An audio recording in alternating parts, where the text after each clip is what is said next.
Hello and welcome to our next session on pitching. In this session, we will quickly walk through the concept of a business model.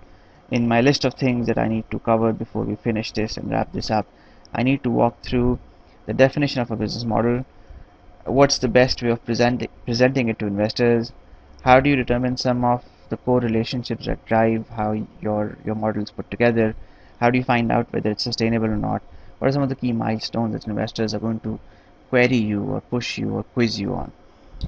So if you start off with the definition of business model, in any business, the primary relationship is between an entity that is providing or selling something to a customer.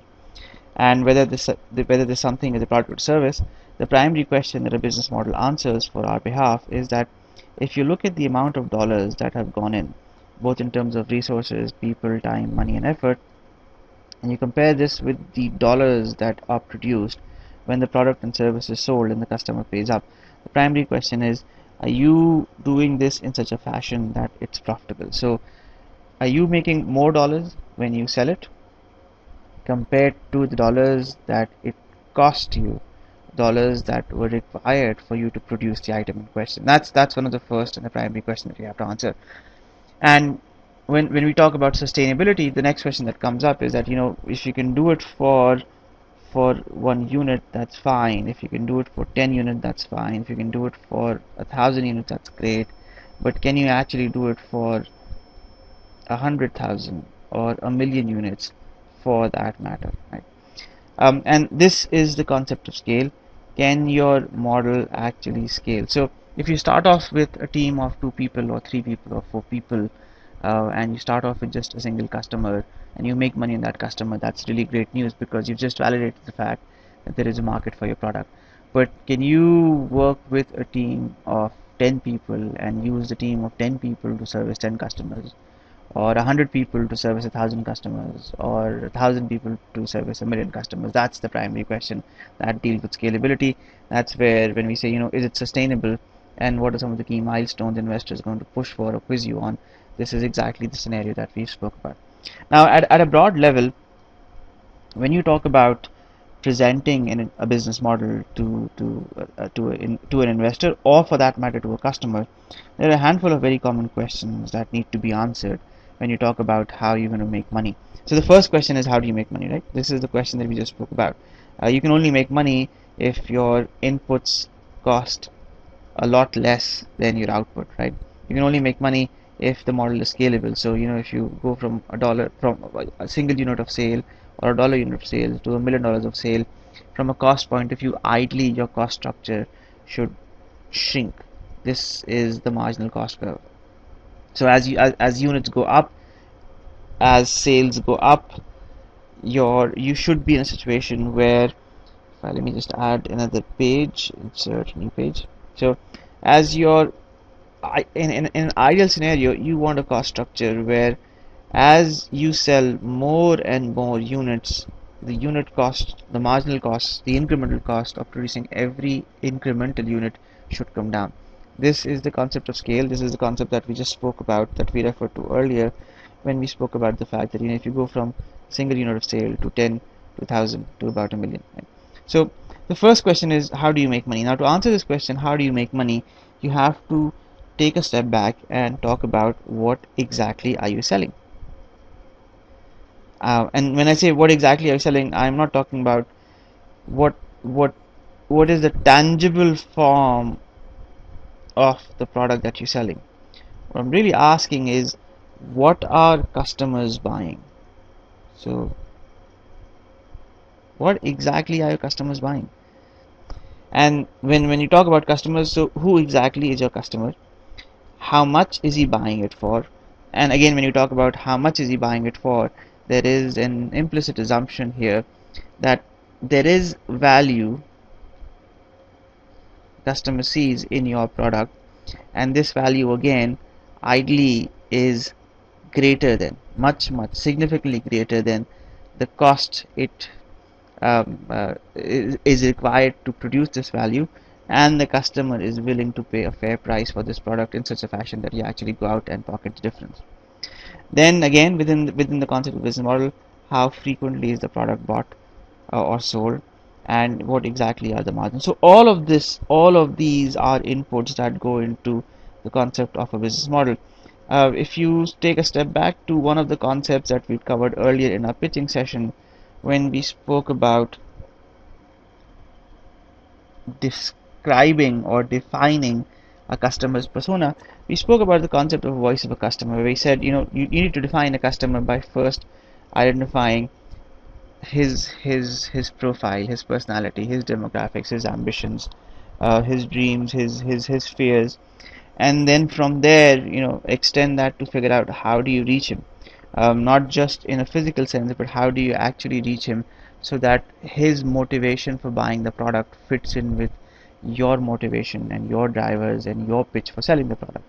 And when we speak about motivation, we spoke about pain points. What are the primary drivers for the sale for the specific customer, and then it was these pain points that were linked to a pitch. So if you come to the concept of a business model that we just described, the model takes the material, takes the topic that we covered earlier in our pitching sessions when we spoke about profile, the voice, or the persona of a customer, takes those aspects and uses those aspects to create, at a first level, something that can best be described as a. So if you think in terms of pain points, it could possibly best be described as a product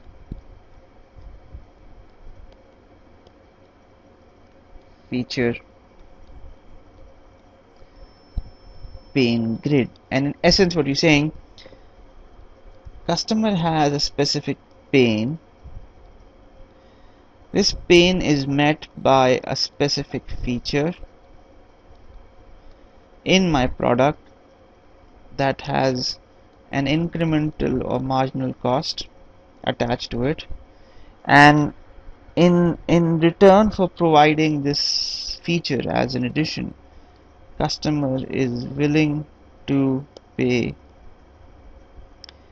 an incremental price charge. So I have pain A, which is met by product B. It costs C, and the customer is willing to pay D for it. As long as D is greater than C, we have a deal. We have a reason or a rationale or a possible motivation for going out and offering this product, right? So this product feature pain grid does a few things for us, and one of the things that it does is that it allows us to build what we call a product roadmap.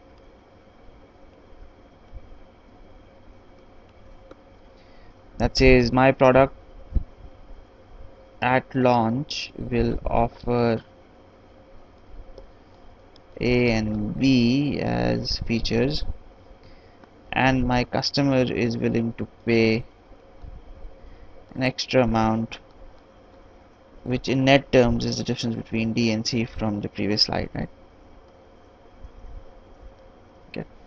So if you link this discussion back to the concept of a business plan, sorry, a business model. A business model basically says, a business model, just like a product roadmap, is a roadmap for the business to make money.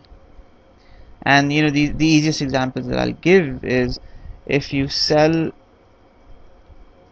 a unit that you physically produce of X, and this unit costs $10, and it costs another $10 to package it, to market it, and to distribute it, and a customer is willing to pay 30 or 40 or $50 for it. Difference between what it cost you, which is $20, to get this product in front of the customer, and the difference between this number, so the cost of the total cost, all-in cost of getting something in front of the customer, the amount that the customer is willing to pay, which is 50, 40 or 30, this difference is what we're really interested in. So when we pitch a business plan to an investor, or for that matter a customer, our primary interest is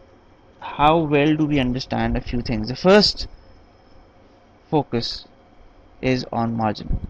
How well do we understand the margin that is inherent in the product or the service that we're offering to our target customers. This is one, right? Now, the second thing that we're interested in is how well do we understand the drivers for this margin. And beyond that, if I look at this margin, what's the distribution? Who gets to keep what? Let's say it cost you $20 to get this in front of the customer, and the customer is willing to buy this for 50, so your net number is about 30. What part of this 30 comes to you as the owner of the business? What part of this goes to the distributor? What part of it goes to the wholesaler or the retail shop, and so on and so forth, right? So the second piece that comes in is, if you understand the margin, do you also understand how well do you understand this margin is distributed across different channels of distribution you're going to face? Beyond that, from a production point of view, how well do you understand this cost curve, this cost structure, or more appropriately, the relationship of this cost structure with volume? As volumes go up, do these numbers come down, and does that reflect on your margin? As numbers or vice, or is there a threshold, is there a limit where if you cross a certain volume, the cost curve, this 10 plus 10 and this 20, would no longer be valid and would simply cease to exist? So if you extend this to the next logical conclusion, you need to go back to the structure of a pitch, right? What exactly is a pitch? A pitch is a conversation that we've defined earlier as a transaction. But within the structure of the pitch, you start off with a concept. I'm going to do X. I'm going to do X because there is a group of people, individuals, institutions, or clients, or customers in the market that have a need, that have a pain that they're suffering right now. There is a problem that they need to fix. And this market is large enough for it to be worthwhile for me to explore, as well as a handful of competing firms to explore. It's big enough for all of us to make money. This opportunity that's represented by the product concept that I've introduced, that solves a problem that is applicable to a fairly large market. This opportunity, though, has some boundaries around it, and these boundaries may deal with time, may deal with resources, may deal with prices, may deal with reach. This opportunity is also constrained by how many other people are aware of the opportunity and are already in a position to exploit it, or will be in a position to exploit it at a future date. Which then brings me back to my model, and within this model I'm basically saying, look, take a look at my costs and my cost curve. 1. Take a look at my distribution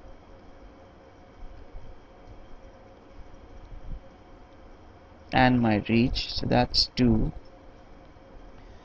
Take a look at the overall amount of margin that's available when I factor in all costs and look at all revenues. Link this to the range of prices customers are willing to pay for this product based on the product feature pain grid we spoke about earlier.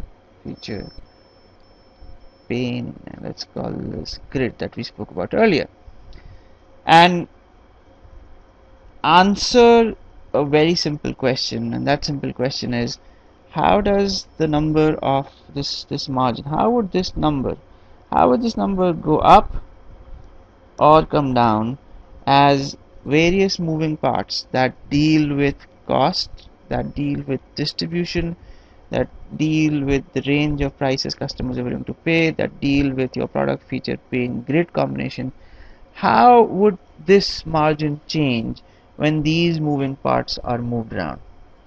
And I think that's the primary question that you need to answer with respect to your business model. Now, within this conversation, given the fact that we live in a world where opportunities are not static, that there's always more than a single team working on tracking and cracking a certain opportunity to make money. One of the key questions that come into play is what's your special sauce, and this is the piece that deals with your competitive advantage. And this special sauce then also drives elements here, and when we talk about competition and competitive advantage, we talk about it in a little bit more detail.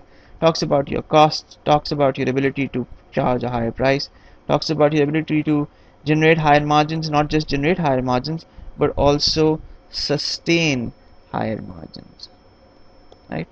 And then you've got your numbers, and again, depending on how tough an audience you're facing, how well prepared you are, and how strong a case you've made, there is always the final question that you have to answer, which is, so what? Why should I care? Why is this important? Why is this relevant?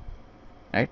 So very quickly, I think what we've looked at in this session is, I've just very at a very broad level described the concept of business model. I've gone out and linked the concept of business model to, so if I come back here, I've linked the concept of a business model to what we call the voice of a customer, and then link the voice of the customer to what we call the product feature pain grid.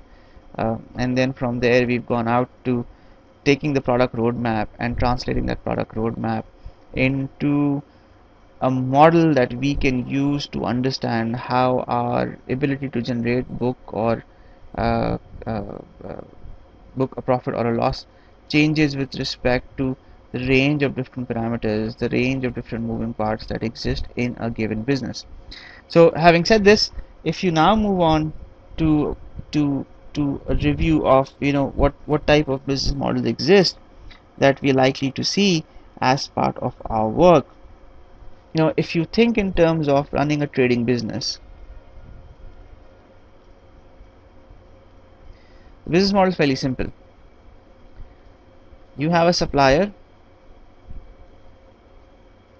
So you have a supplier who is willing to supply a product to you, which you then go out and sell to your customers. Right? So in this specific case, effectively what you're doing is you're doing some piece. So there is no real value addition per se in this specific case, because all you're doing is you're simply picking up a product and you're stocking it. You're putting it in your inventory. You're carrying it. And the prime reason for carrying it is because this customer basically has, or would want to, or can, or finds it easier to come to you directly than to go to the supplier, right? And if you pick in large numbers, if you buy in large numbers, if you buy in large volumes, the price that you get from your supplier includes certain discounts and margins which compensate you for keeping this inventory, for being close to these customers, for servicing them, that you keep. And as part of this specific structure, if you think in terms of margins, there is a margin here that the supplier makes, there's a margin here that you make, and if this gentleman is your final customer, then that's the end of the transaction.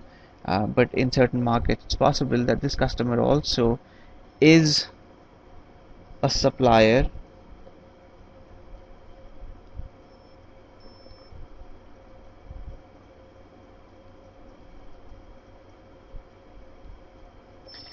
in another chain, right?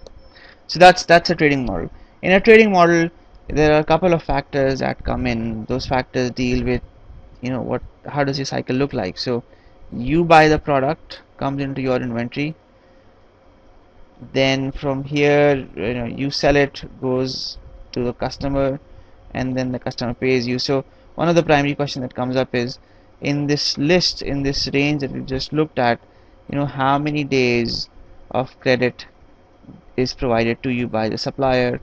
How many days of credit do you provide to your customers?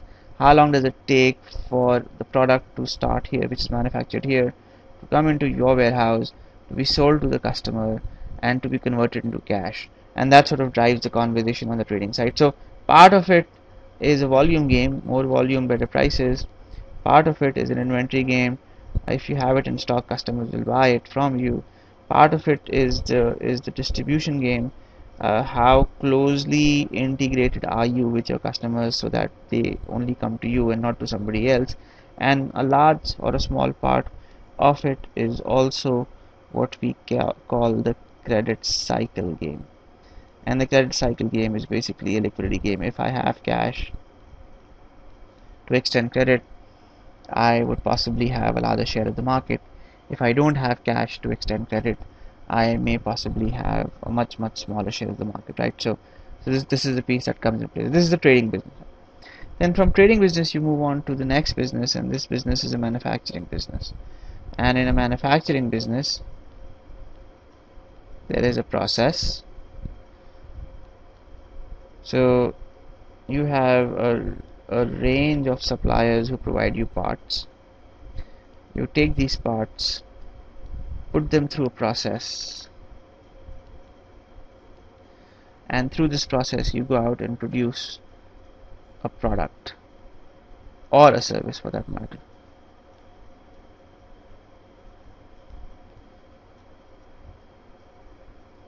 Right?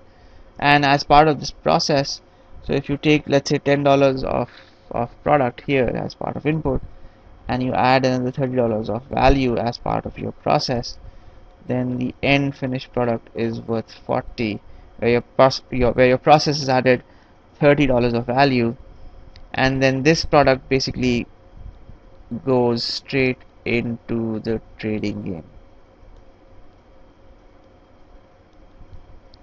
So in a manufacturing model, the primary driver within your business model is the process, right? And that's what you focus on.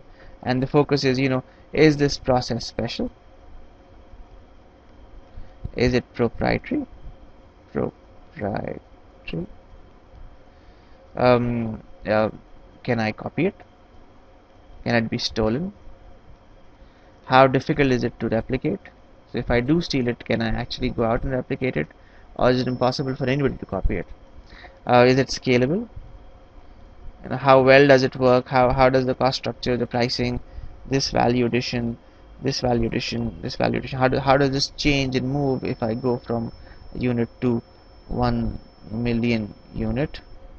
And then in terms of constraints and restrictions, can I actually go to 1 million unit, or is it more likely that I will sort of get stuck or stop or fall flat on my face once I touch 500,000? Now from manufacturing you move on to the next model, and this is a model where you may either provide a service, and if you're providing a service, then the question is a service, so what are the inputs that you use in the service? One, what is the process similar to manufacturing that the service entails, and is it capital intensive, so you have a lot of equipment, or is it labor intensive, do you need a lot of people, right? So both variations are possible. And then here's your output. Okay, once again the questions that you see in a service is how scalable, so how would your model scale? One, how sustainable is your service, both in terms of your ability to provide it as well as the demand from the customer side. Okay. In a service model, unlike manufacturing and unlike trading, there is generally not as much space when it comes to margins. And there is this big link with volume and ongoing demand that creates issues and questions. And we'll come back to service a little later when we look at competitive advantages. So, how do you make money in a services business is a question that will most likely come up when you pitch a service plan. So if you recap all the work that we've done so far, you now have a scenario where you have a list of steps. Let's just put them down here. So you have a list of steps, um, processes, resources, and partners. And these four pieces sort of work together in tandem to fill in your business model. So on the supplier side, your suppliers, let's put the suppliers here, your suppliers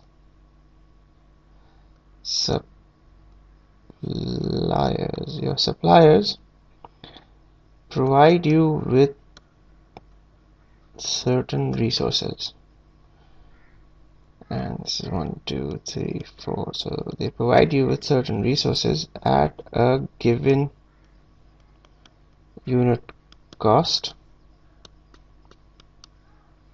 and a timeline. Now these resources may themselves undergo another additional process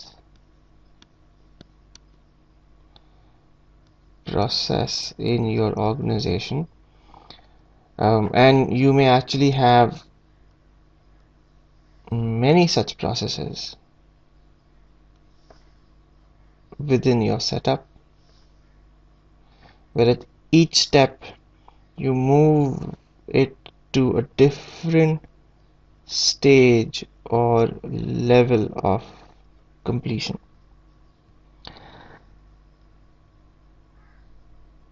Somewhere out of this process you get to a point where you have a finished product.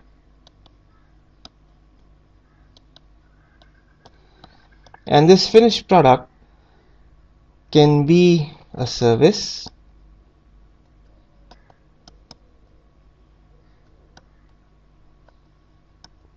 or a product. And this is where the boundaries of the value addition that you provide sort of end and finish. What comes out at this stage is then taken over by a sales and distribution channel.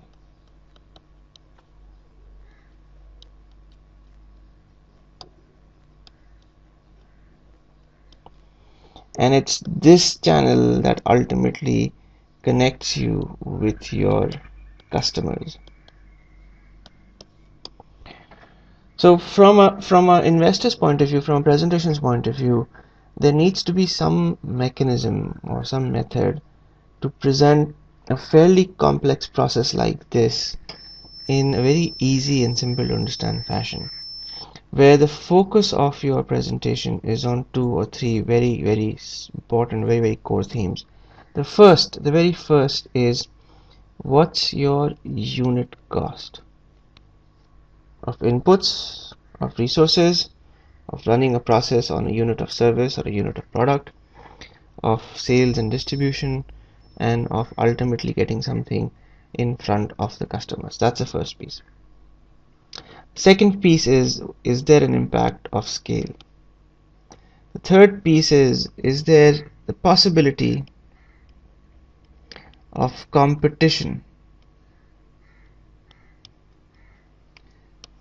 at the resource level? So is there a possibility that as you use more and more of these elements, the unit cost may actually rise? Is there a possibility as more competition comes into your market and your space, these unit costs rise? Is there a possibility that this process becomes common knowledge and is available to anybody with the cash to set it up, to use it, to produce it, to compete with you, as long as they have the capital available. So it becomes common knowledge. Is there a possibility that these customers have other substitutes that they can use to work your with product? Or is there a possibility that the competition would be able to offer these other additional substitutes when you launch this product? So at a very high level, here's the playground that we work with when presenting a business model, and the primary idea from our point of view is to ensure that both the sequence, the structure, the interrelationship between each of the elements, and the three questions that we spoke about: what's the unit cost, what's the possibility and impact of scale, what's the impact of competition, are completely addressed. uh, and then we finally go back to the question that we actually started all of this discussion with: how does margin change over a period of time and when exposed to a range of different factors, right? So I hope this gives you a fair idea of what it takes to both document and present a business model. This is Jawad Ahmed Fareed signing off for financetrainingcourse.com. Thank you very much for your time.